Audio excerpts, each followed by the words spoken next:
Praise the Lord. നല്ലൊരു പ്രഭാതം ദൈവം നൽകുന്നതിനെ നമുക്ക് സ്തോത്രം ചെയ്യാം.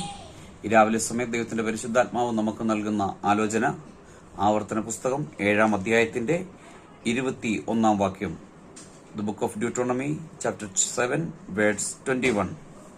നീ അവരെ കണ്ട് ഭ്രമിക്കരുത്, നിന്റെ ദൈവമായ യഹോവ എന്ന വലിയവനും ഭയങ്കരനുമായ ദൈവം നിങ്ങളുടെ മധ്യേ ഉണ്ട്.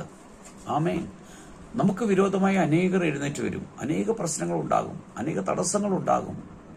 അത് നമ്മുടെ ആത്മീയ ജീവിതത്തിലായിരിക്കാം, ശുശ്രൂഷയിലായിരിക്കാം, കുടുംബത്തിലായിരിക്കാം, കുടുംബജീവിതത്തിലായിരിക്കാം, കുഞ്ഞുങ്ങളുടെ വിദ്യാഭ്യാസത്തിലായിരിക്കാം, രോഗമായിരിക്കാം, ദുഃഖമായിരിക്കാം. പക്ഷെങ്കിൽ നമ്മുടെ നടുവില് ദൈവമുണ്ടെന്നുള്ള കാര്യം നമ്മൾ മറന്നു പോകരുത്.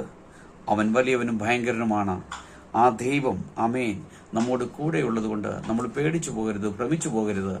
എല്ലാം നന്മയ്ക്കായിട്ട് കർത്താവ് മാറ്റും. ആ യേശുവിന്റെ കരങ്ങളിലേക്ക് നമ്മളെ തന്നെ നമുക്ക് സമർപ്പിക്കാം. നല്ല കർത്താവെ, നന്ദിയോടെ സ്തുതിക്കുന്നു, സ്തോത്രം ചെയ്യുന്നു. ഈ രാവിലെ സമയത്തിനെ കേൾക്കുന്ന എല്ലാ പ്രിയപ്പെട്ടവരെയും ഈ തിരുവെഴുത്ത് പ്രകാരം പിതാവിന്റെയും പുത്രന്റെയും പരിശുദ്ധാത്മാവിന്റെയും നാമത്തിൽ അനുഗ്രഹിച്ച് പ്രാർത്ഥിക്കുന്നു. പ്രാർത്ഥന ഘടനായി സ്തോത്രം യേശുവിന്റെ നാമത്തിൽ പിതാവേ, ആമേൻ.